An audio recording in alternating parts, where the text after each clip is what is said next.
দাঁড়া, জুতোটা পরে আসি আমি।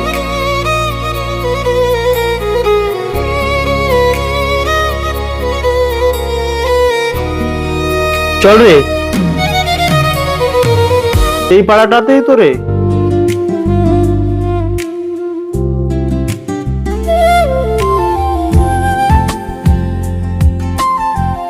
এই পাড়াটার কথাই বলেছিল মনে হচ্ছে না? হ্যাঁ হ্যাঁ, মনে হচ্ছে এই বাড়িটাই।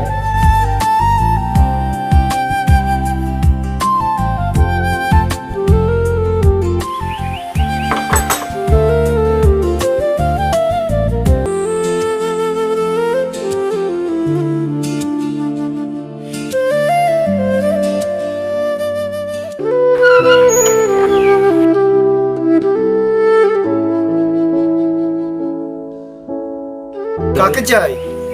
তিথিকে। এটা কি তিথির বাড়ি? তুমি কে? আগে আগে আমি পলাশ। পলাশ? ও, তুমি সেই পলাশ যার জন্য আমার মেয়েটা 3 দিন ধরে জল স্পর্শ করে না। মেয়েটার কি অবস্থা করেছো একটু দেখে যাও।